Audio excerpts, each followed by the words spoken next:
तो सब्सक्राइब करें हमारे चैनल को और हमारे सभी वीडियोस पाने के लिए बेल आइकन को दबाएं।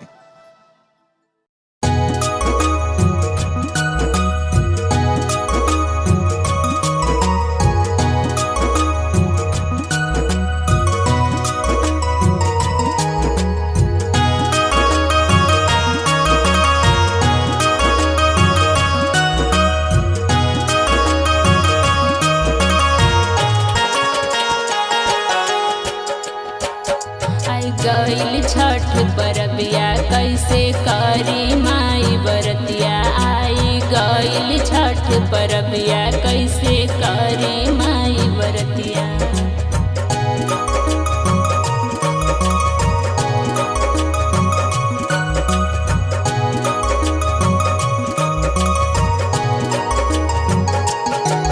आई गईल छठ परबिया कैसे करी माई बरतिया। भइल जिंदगी हमारे बाबे कार हो।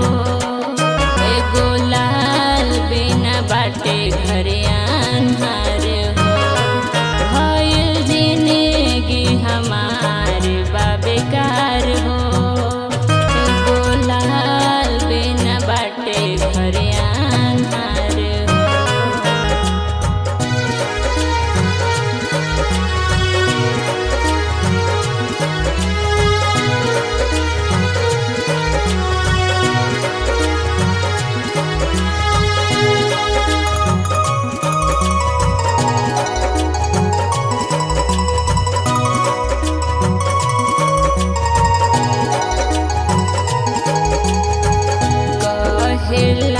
सब बाँझ बझनिया सुन के आवे रोवाई हो।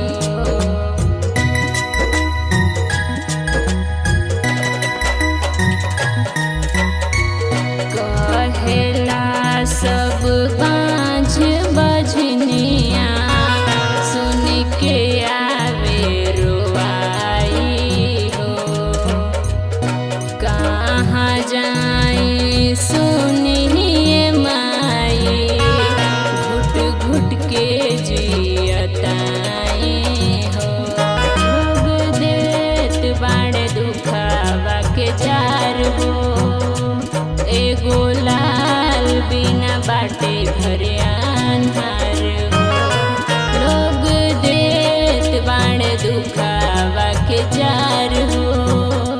एगो लाल बिना बाटे घरे अन्हार हो।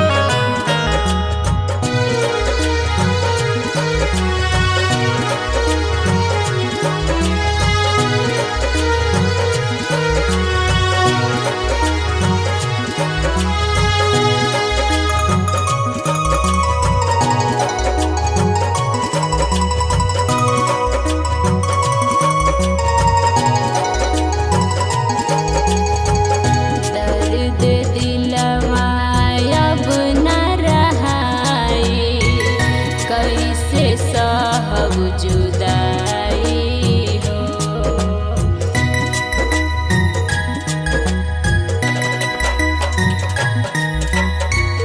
दर्द दिलवा अब न सहाय कैसे सहब जुदाई हो।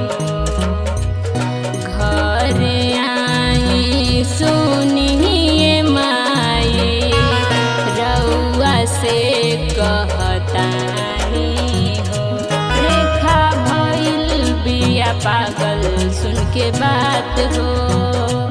एगो लाल बिना बाटे घरे अन्हार हो।